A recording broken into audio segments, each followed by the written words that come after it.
The Sevier County Sports Report presents The Breakdown.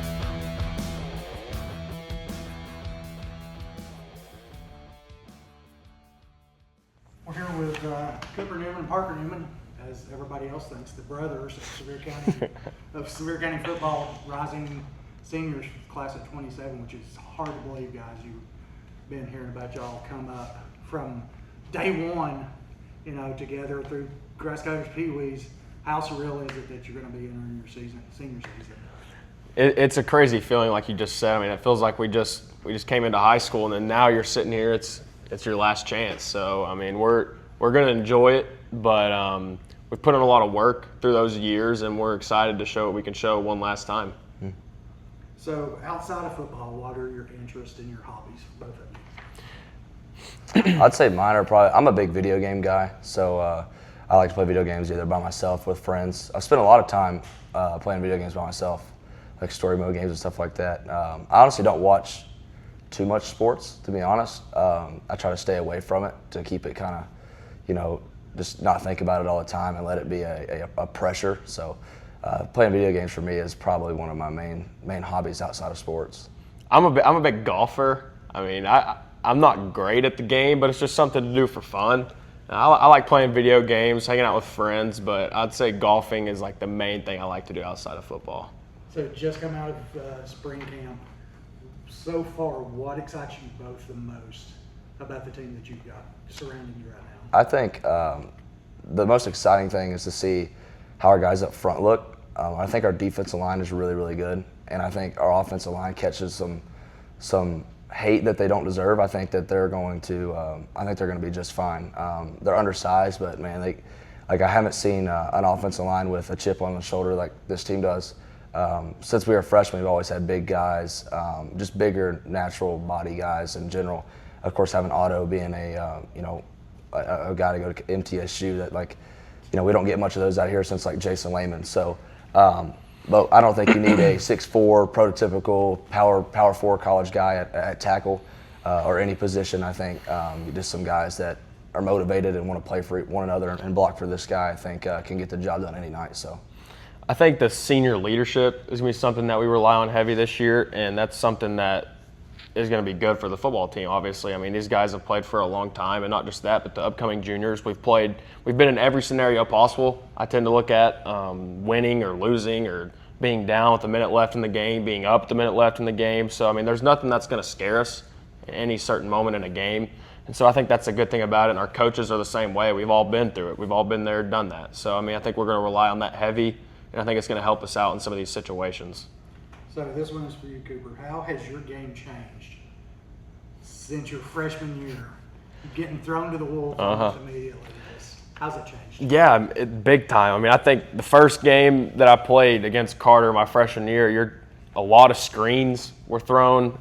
Coach Penn was kind of letting me get into the game, get used to the speed and stuff like that. When now we're taking shots and throwing over the middle of the field, and he's letting me do a lot of things that I wasn't able to do my freshman year, like RPOs. I mean, he's giving me the option to throw to my receivers just about whenever I want to on these RPOs, just reading the defense and stuff like that. And then obviously you mature more. I've grown probably 2 inches, put on probably 10, 15 pounds since my freshman year. So I'm building to what I want to be like when I'm in college. And so, I mean, it's not just going to be a little pushover tackle anymore for the defensive ends. I mean, they're going to have to put some pressure on me to get me down. But, I mean, that's how it is for everybody on this team. The weight room, we've all been working super hard over the years, and I feel like everybody's put on a bunch of muscle mass.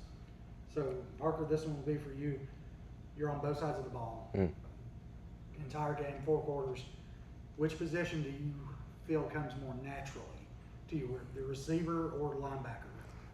Man, naturally, I've always been able to catch the ball, but naturally, I've never had great feet. That's something I've had to work on for a while. Ever since my freshman year. I mean, I came in my freshman year and looked like a baby giraffe. I didn't know right from left when it came to my feet. I'd say linebacker has always been something that instinct-wise, just getting after the ball. Even when I first started football, being a kid was just kind of see ball, hit ball. And I've had great coaches growing up, and experience matters a lot. And I've learned from coaches with great experience. And I've watched a lot of film as well, but I'd say instinct-wise is definitely on the defensive side of the ball. Instincts kick in just about any big moment of any game, really. So this will be for both of you again. How do you approach being the leaders, kind of for this team, both vocally for you and more so behind the scenes, and not so much vocal for you, Cooper? Yeah, I think really like when the eyes aren't on you, people just tend to think that Friday nights is when everybody's showing, but no, I mean we put in work today. That's going to pay off on Friday nights, and so you got to keep the guys pushing, because obviously there's going to be some days that you don't want to lift a weight or you don't want to run that extra sprint or whatever, but at the end of the day, it's going to pay off, and I think that's the reason why we've been playing so long these past couple of years, and we've kind of changed the standard here at Sevier County, and that just kind of goes with working hard on those summer days that those schools aren't out there working hard like you, and it's not just practice time, but there's guys out here I come here probably Sundays and Saturdays, and there's guys out here working on the fields. I mean, it's just when the eyes aren't on you, it's how you're preparing for those situations. So we'll go back to Cooper. When the game's on the line, what's the mindset? And like you've already mentioned, this team's already been through every situation. The game from Powell West a couple of years ago. What's the mindset in those type of situations? You just got to execute, really. I mean, there's 11 of us on the field, and if we all 11 do our job, then the play is most likely going to go right, because the coaches are going to put us in the situation best for us. And so if we go out there and if we're trying to do things that we're maybe not capable of doing, that's when you start seeing those mistakes. But we've been doing it where one guy does their job, and it tends to work out for us. So, Parker, both sides of the ball again. How challenging is it physically and mentally to be on both sides of the ball for 4 quarters? It's definitely challenging. It can be exhausting in certain games, like last season against Greenville. That was the toughest both sides of the ball I've ever had to play. Just even backside of plays, they were trying to block me, whether they were running away from me or not. Just hitting me late. I mean, literally like any possible way they could to wear me down. And of course, on the offensive side of the ball, not as much targets that game, but a lot of blocking. I took a physical role that game, and that game, usually I've always been a well-conditioned player, but man, that game was the one game I realized that playing both sides of the ball ain't easy. And man, it's a mindset that you've got to have to just sometimes it's hard. I remember early on in my career, if I had a bad offensive drive, every now and then it would conflict with my defensive side. Just being able to have a quick memory, just being able to forget things as soon as they happen, whether it's a drop ball or missed tackle. Let's say like a guy scores on me, I get beaten man coverage, and a guy scores on me, I've got to go deliver on the offensive side of the ball and try to get those points back. So it's a mental game, but being able to forget something very easy is the easiest thing that you can have when it comes to playing both sides, because you got to have a quick memory and let the bad things just happen and let them go and make plays the next play. So. All right, so another question for both of y'all. What is the biggest lesson? I have football down, but what's the biggest lesson that you've learned from sports? Basketball, football here, track and field during the spring, and football. What's the biggest life lesson that sports has taught? Yeah, for sure. I mean, there's plenty of them you can say, and I think the biggest one for me is on the hard days, you got to keep pushing to be the greatest person that you can be, because at the end of the day, there's going to be those down days that is going to make you want to quit. And if you keep working, then you could become the player that you really want to be.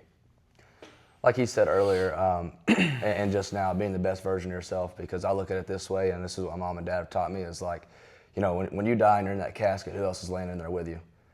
So I think being the best version of yourself, and that comes from when nobody's watching, like he said. Whether it's there's days in the weight room you don't want to be in there, it's hot, you've had a long day at school, your head's hurting, and you've got straight leg RDLs and shrugs every day. It can be brutal, and then having to go practice out there and hit skulls with one another with linebackers like me playing with Tyler Mann and Joey.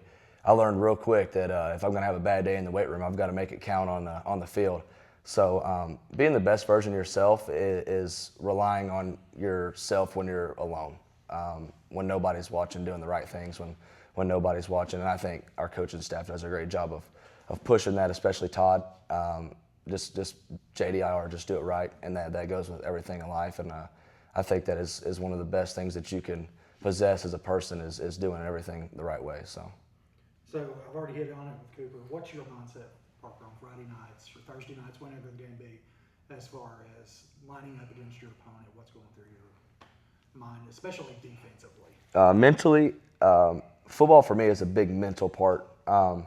I work my tail off when it comes to the physical side of it, but anywhere from mentally being like film study or just mentally preparing, thinking about the game, visualizing things. I really do think visualizing helps. I don't ever try to do it, but I always do the night before because I think about it so much and I just visualize plays and don't even know I'm doing it.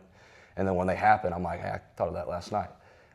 But being on the mental side of it, of course, like I want to dominate everybody I play against and prove a point. And me and him are both going to have a target on our back. He's had a target on his back for a while. I know I'm definitely going to have one this year as well. And just being able to embrace that and knowing that from my side of it, when you're watching film or there's a good player you're going to be playing that week, you talk yourself up a little bit, whether it's to your friends or yourself, like, well, I'm going to do this or do that. And I know people are going to say those things about me and want to show me up and put me on their highlight tape. And, the things in the back of their head that they fear, like when I step out there, I want them to be able to feel it and not only feel it, but that show them, what they are fearing is real and that I've worked my tail off for it. And that whatever they thought during the week was going to happen, that was going to go bad, is going to happen. So that's my mindset defensively and offensively. But it starts with defense first. That's how you set the tone. So Cooper, is there a quarterback either at the college or the professional level that you try to model your game after, whether it's Bernie Kosar from your beloved Cleveland Browns, Shedeur Sanders, is there somebody that you model your game after? Yeah, there's a quarterback. My favorite quarterback in the NFL and the one that I try to watch and I kind of play alike is Justin Herbert. I mean, it's a quarterback they don't really talk about too much. I mean, he's a great quarterback. I've watched him since he's been in college, and he's a good thrower, has a great arm, and he can run the ball as well. I know some other people compare me to play styles of like a Drake May or Brock Purdy, but a quarterback that I like to watch and follow after is Justin Herbert. All right, so we'll go back to Parker, and I already know the answer to this one, I think. More pride in making the big catch like it was for the touchdown or delivering the bone-crushing hits that you made? Based off how you said that, I think you know the right answer. Catching a touchdown is probably the best thing you can do in a game, I think, for the crowd. But when it comes to on the field as a player to player, just absolutely derailing somebody can mentally drain a sideline, a coaching staff, a quarterback, a whole entire offensive line, and especially a running back or receiver. I think it can. A touchdown, yeah, it's gonna add up on the scoreboard, but those little things that matter to win, like dealing out a big hit like that, can absolutely crush souls of teams, and it can cause the best receiver to have his worst game, his running back to fumble the next play, or not want to run your way again and make the wrong decision, and blame it on somebody else, and then it's a trickle effect. Like a big hit like that can sway an entire mindset of a team, especially for us. Like a lot of people, everybody hates Sevier County, everybody hates the purple, and when you lay a hit like that and cause everybody to kind of cower down a little bit, it affects everything, and it allows you to capitalize on the scoreboard when you do things like that. So I've been lucky to play with guys that almost do that about every play for me. So that makes it really easy, and of course when I get to do it, it's awesome. I love it. I'm a big energy guy. I like to scream and yell and do all the extra stuff, but I would say laying a big hit is cooler than scoring a touchdown. That's 99% of my mind. That was the answer I was looking at. Yeah. So Cooper, colleges have been after you for a couple of years now. What's the recruiting process been like? And having watched your sister, Maddie, go through that process, has that helped you out through that process? Big time, because it's very stressful, and not a lot of people really think about it that way, but my sister going through that process as a basketball player a couple years ago has helped me tremendously, because you hear everything. I mean, she's gone through it before me. With her, it was a little more stressful for her because we didn't really have anybody to lean back on.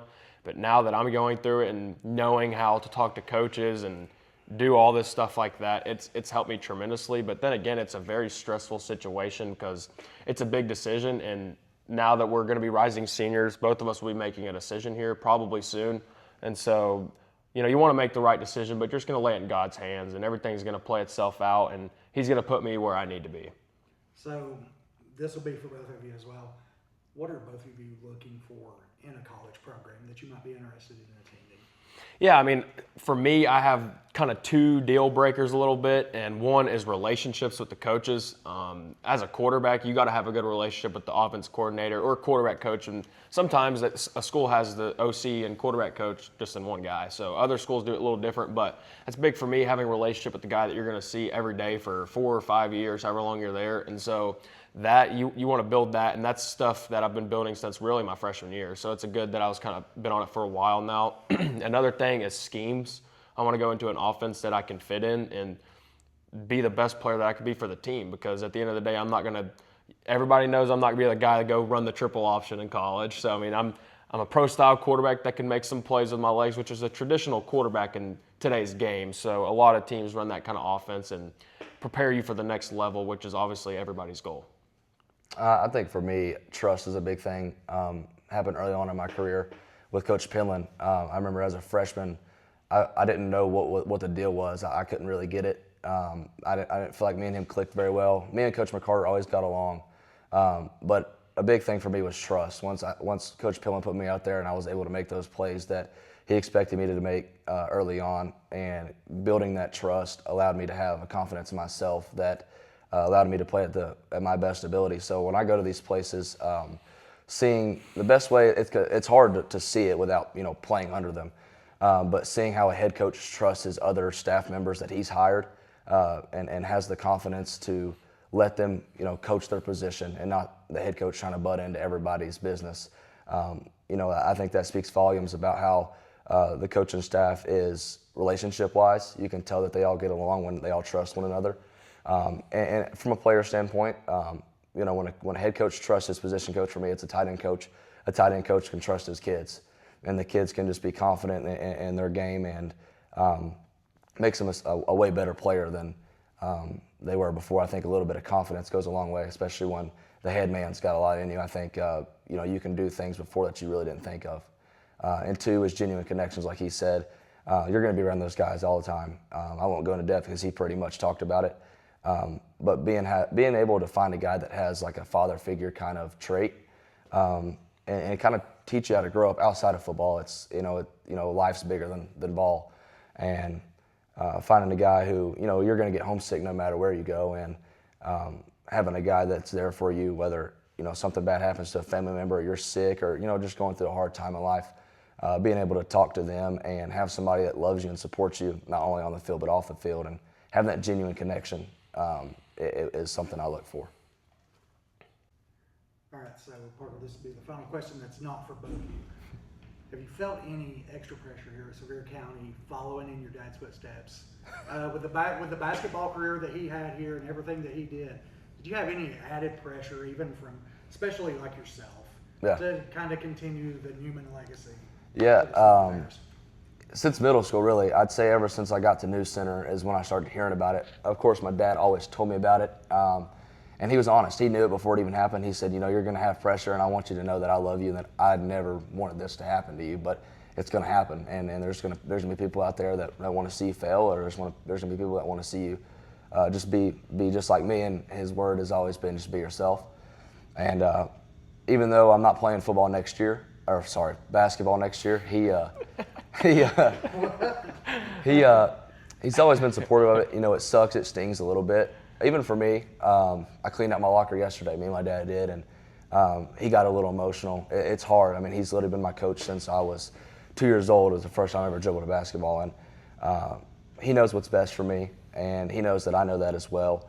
And there's been a lot of added pressure in basketball. High school basketball was hard. Big time games. I've always been prepared because the guys around me had great teammates throughout my basketball career, but the added pressure honestly has helped me more than I would ever think, because like me and Cooper have been out here on this field, there's been some pressure moments that not a lot of people can prevail in, and we've like we've talked about, we've seen it all.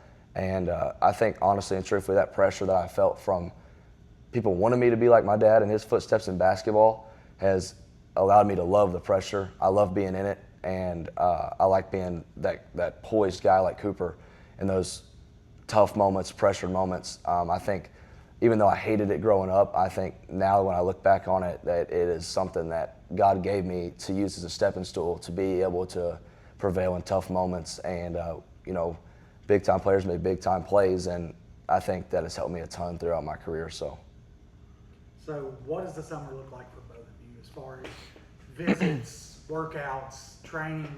What is that going to entail for both of you?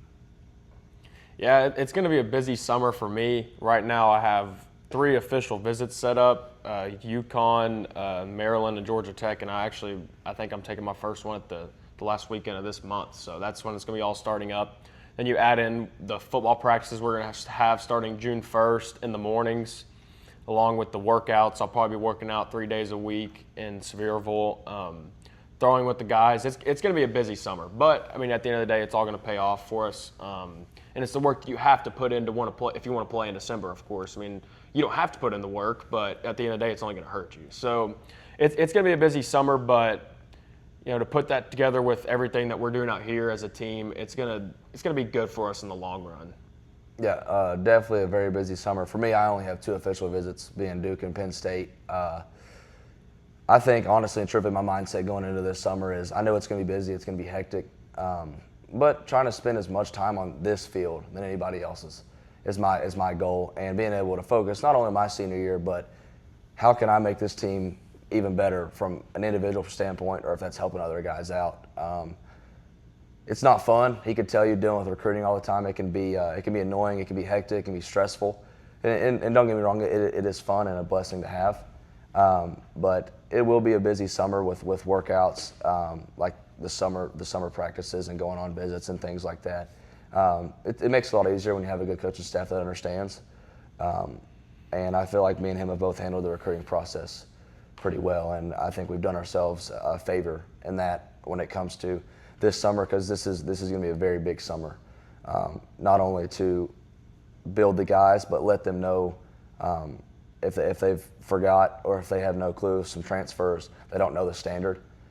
If they've forgotten, they need to be reminded, and if they have no clue, they're going to find out. So I think this summer is going to be a big summer for us, so I definitely don't want to miss out on any of that. I want to be there as much as possible and help lead guys or help lift guys up. I feel like that's my role, so I want to take it on with full responsibility and be here for the guys. So how's the coaching staff here at Sevier County helped your development? As Coach Penland with you, Coach Coggle, Coach Loveday, everybody that's involved, how have they helped your development? Big time, because I mean, when you come in as a freshman, and not a lot of freshmen really get in and play varsity, and freshman most of the time is a learning year, but we were thrown to the wolves, and Coach Penland was there for me every step of the way, whether it's watching film, breaking down our opponents, things like that helps you on Friday night where you go out there and you don't see something for the first time. I mean, you've already seen it on film, so there's no panic or anything like that, and then relying on the older teammates to help you out in those situations, along with just all the coaches being super supportive through all the goods and bads, because in the goods it's easy to say a coach is going to cheer for you, but it's in the bads when you have your bad game to find out who really likes you on that level, and all the coaches are super supportive through all those moments, and I think that's what makes me the player that I am today. He's spot on. These guys are great, and I don't think I've seen a better coaching staff in East Tennessee. I know a lot of people through my dad. There's a lot of connections, and there's nothing like our coaching staff. The main thing that they've taught me, and this has helped me out so much in recruiting and in life, is the genuine part of connection. Not having a two-sided relationship with somebody. Don't say something to somebody and turn around and say something else about them. They're super genuine people, and my parents are great. I feel like they've raised me very well, and they gave me great morals, motivations, and intentions when it comes to relationships with people, whether that's your best friend, your enemy, your girlfriend, mom or dad, it don't matter, or coach. And these guys, I feel like, push the very same things, and it's made it super easy for me. Like he said, when we were young, building Coach Penland's trust mattered, and now I've realized how much trust goes a long way. Like everybody knows, it's super hard to build trust, and it's really easy to lose it. And these guys have always trusted me, and I trust them with my life, and I love all of them. They're great people, and each and every one of them. I could take them home and be like, hey, this is my favorite coach on the staff, and my mom and dad would approve of them, and they let them stay the night. Like these people are great people, and they've helped me so much outside of football. Just looking up to them and seeing how they are with other people, especially Coach Loveday, because especially in this county, Sevier County gets so much attention because they're the biggest school and not many people like them. And Coach Loveday has took on that role tremendously, and seeing how he handles it has helped me handle it when it comes to recruiting and people around here, because everybody supports Sevier County so much. They know everything. So I get questioned a lot about, the recruiting side of things and how things are going with me, and seeing how he handles all of that has helped me a ton. And just in the local Walmart walking around, if I wear a purple shirt, I'm going to get questioned. So just looking up to those guys and seeing how they interact with the people around here who really care, and being able to show that you care about them as well, because without our fan base, Sevier County is nothing, really. So I think being able to treat those people as best as you can is one of the best traits that you can have, and they all do it well. So. All right, so going into your senior season, coming off spring camp, what are some of the goals that you've set forth for both individually and team-wise? I'm sure a third straight trip to state is number one up on the list, but individually and team-wise, what are the goals? Number one, I think, is staying healthy. I think that's something we've battled over the past couple of years. Guys getting injured, and especially in spring too, and losing some of those guys for the season really hurts you. So staying healthy, you cross your fingers for stuff like that, and then taking it week by week, but also enjoying the summer. I mean, this is our senior year. We're going to enjoy every bit that we do in the summer that you kind of take for granted when you're not a senior. The team camp we're going to have, we're going to enjoy every bit of that, the summer practices. And then, once you get into the season, I'm not going to look ahead. I know everybody's going to be talking about later on in the playoffs and stuff like that, but I'm just going to take it week at a time like how we do normally, and just enjoy it. Because, we have 4 home games here and then potentially 2 more in the playoffs. So, you only have a maximum of 6 times that we're going to get to walk to the stadium again and hear the crowd yell for us. So really, I'm just trying to go out there and win. That's my individual goal, is just go and win, put all the awards to the side, put the championship to the side. And obviously winning, championships comes with winning. And so we're just going to win and do what we can do, control what we can control. And at the end of the day, like Coach Loveday says, we'll look up at the scoreboard and see what it says. Like you said, the state championship is that light at the end of the tunnel. But to get to the end of the tunnel, there's a lot of obstacles you have to go through. And like he said, being healthy is a big thing. But I think if you play worrying about your health is the worst thing you can do. So just leaving it up to God and hoping that He blesses us when it comes to injuries. And an individual goal is definitely is winning, and dominating for me is the main thing. Is whoever my matchup is that week, whether it's a corner or a safety, or if I'm on the defensive side of the ball and it's a slot receiver or a running back, whoever it may be, to absolutely dominate them. And like Cooper said, winning, ultimately, the championship's already there. To get there, you got to win. And I think if we dominate our individual roles and love one another while we're at it, that is very definite that may happen. That is the light at the end of the tunnel. But staying healthy, dominating your position and what you do, and embracing your role, and that goes for everybody on the team. And I think that is something that will, ultimately get us there. And I don't like to look ahead. I would like to win week 1 through 10 by as much points as possible. And I don't mean by running up the score, but just leaving people devastated. Like we said, this is our last year.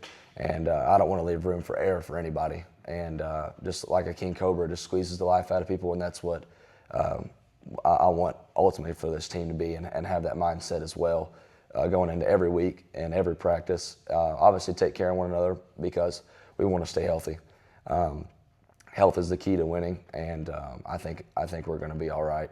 And just dominating. I don't want to leave room for error for literally anybody. So. What does it mean to represent this school and the community? We always talk about the community support. What is that like? To come out through the stadium on a Friday night, band cranks up Smoky the Bear. What is that feeling? It means everything to me, and I think really anybody that wears the color purple. Because it's a privilege to be able to put that jersey on every Friday night and to walk around with pride throughout anywhere you go in town, knowing that you play for Sevier County High School. And, you know, we carry that with the high standard. I mean, we don't just let anybody on this football team, so everything's earned. But, I mean, walking through the stadium is one of the craziest experiences you can ever have. And I think that started up my freshman year. So I'm super glad we got that going again. You know, high-fiving everybody walk through the stadium, hearing everybody, you know, cheering and yelling for us as we go into battle and give everything we have for this team and this county for 4 quarters is something that I definitely don't take for granted. Yeah, this school has such a rich tradition and culture, and it definitely starts with the fan base. Honestly and truthfully, for me, it goes fan base, band, players, and the fans are the ones that create that atmosphere, and I think the band boosts it, and we just get to play in it. And you know, being able to represent the purple not only on the field, we know that this school loves football, but in the community, whether, like I said, at the local Walmart, just being able to represent and be the best person that you can be. And wherever you go in this county, if you're wearing purple, people know what that stands for, and nobody can ignore it, and everybody pays attention to it. You know, like Coach Loveday says, is be smart, because, you know, when they see, you know, a kid like me or Cooper walking around and we make a bad decision or do something dumb, and they see us wearing purple, they're going to say, look, it's one of those Sevier County football guys, and then it makes the whole team look bad. So representing to the highest standard that you possibly can, and just doing it right is the main thing. And you never know who's watching. So you just got to take on that role and responsibility of doing things the right way when nobody's watching, because a lot of times there is. And this culture means so much to me personally, and it runs deep in my family as well. And they always say bleed purple. I know it's cliche and it can be corny, but I really do. I love this place like home, and all the people that are in it do as well. And that's what makes it so special, is that nobody's on the fence or 1 foot on one side of the line and 1 foot in. Everybody's 2 feet in when it comes to playing for the purple. And I think that's what makes it so enjoyable to be here, is everybody loves it. And you can't find that in many places. So I'm very grateful for this place. And I came from New Center, not really a Sevierville, you know, we're a Sevierville feeder, but that's completely different color. That's red and black, but they treat us like family. Like, you know, we never skipped a beat. So love this place like home, and wouldn't be here. If we were 0-10, I wouldn't be anywhere else. So that's how I look at it. So one of the things that I admire the most about this team, you two, Jackson, everybody, is the time that you take with the kids after the game. Mm-hmm. How special is that for those kids to run up to you, want an autograph on a football, want a picture? What does that mean to you? It's an awesome feeling, because I mean it's truly out of a movie, right? I mean, you have all these kids coming up to you, and I turn around, some of them have number 7 Newman jerseys on, so it's like, it's crazy to think that kids want to be like me, but you got to show them what it's like. I mean, you can't be a bad kid and expect them to be nice. So you got to be nice to everybody at the end of the day. I mean, whether it's pictures, autographs, because I mean, I was that kid once too, coming to these high school games, wanting pictures with all these guys, and you only get a first impression on somebody one time. So you never, I mean, parents are watching you, everybody's watching you. So I'm going to take my time with these kids, because you never know what it's going to lead them to do. It may lead a kid to want to play football, and that's awesome. So just knowing that I play an effect on these kids, it's awesome. Yeah, it's something that, like he said, it's straight out of a movie. And just seeing the kids come up to you, like he said, we were the same kid that one day. And I remember my dad, when he was coaching, he coached a lot of kids that came through here and were very successful on the basketball side. A couple that came through here and played football as well were really good. And I always grew up around them and kind of got to see the behind the scenes and how they acted as how I act now, and being that kid and seeing what the behind the scenes looks like. And you know, they always gave me a hard time and things like that. But when those kids walk up here and want a picture or want you to sign something, you got to give them everything you have. You may be the most mad person in the world because you had a bad game. You know, to them, that's their Super Bowl. And you've got to treat it that way and show them the love and support, because I've never had a kid run up to me and not wear purple. So it's like I was saying, it's a rich tradition, and it's a culture when it comes to purple.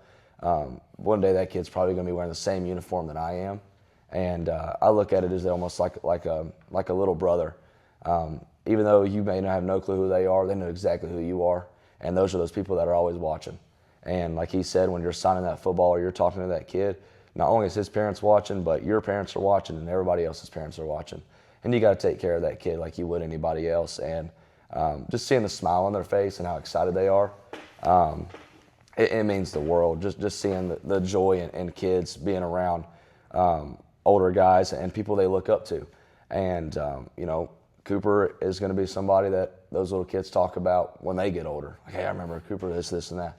So, and they're going to be that way with everybody, and you just got to treat them the right way because you got to leave an example. Because I remember when it first happened to me, I thought of the same thing as when I was a kid. And if you don't do that now, when those kids get here in my position, how are they going to treat the kids? So if you treat them that way when they're young, it's only going to teach them a lesson way down the road that when they get here, they've got to be the same way because that's the tradition here is to treat people the right way. And showing kids that can go a long way and keep the tradition trending in the right way, even 20 years after you're gone. So I look at it that way as like, you're almost raising puppies. And I know it's a small little interaction, but it can go such a long way. And I know it did for me because sitting here as a senior in high school, I can remember the first time I ever met Cam Burden. And I mean, that literally blew my mind. And my dad coached him in basketball, and I got to shoot. I even went to his house, and he treated me so well. And when he was here early on, he was a superstar, and he was a lot like Cooper. So and I remember that my very first day meeting Cam and first time interacting with him was insane. So and he treated me so well. So that's props to him because I remember that now, and I try to take on that role like he did. So it's a tradition thing. So taking care of the kids and the youth is a big motive for me, and it warms my heart to be able to do it. So. All right, so one final question for both of you. When you have to take the purple jersey off, unstrap the helmet for the last time, what do you want to be as your legacy? What do you want to leave behind? What do you want everybody to say about Cooper Newman and Parker Newman? Right. I want to be remembered as a winner, obviously. I mean, everybody wants to be remembered as when you take that jersey off for the last time that it comes in a win, right? Obviously. But you want to be known as the leader on and off the field because at the end of the day, he talked about it earlier, ball is not everything in life. I mean, it's going to eventually come to an end for everybody.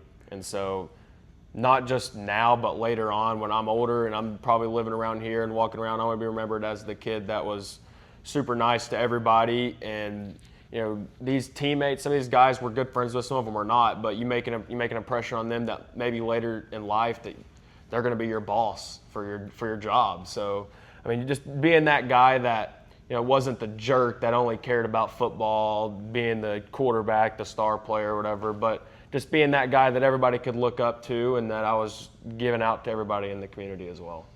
Yeah, when you leave here and we take off those purple helmets for the last time, I want people to remember me as an honest person. I say man, I'm just a young man, but I'm being an honest man and not always being the good man, but being the right man.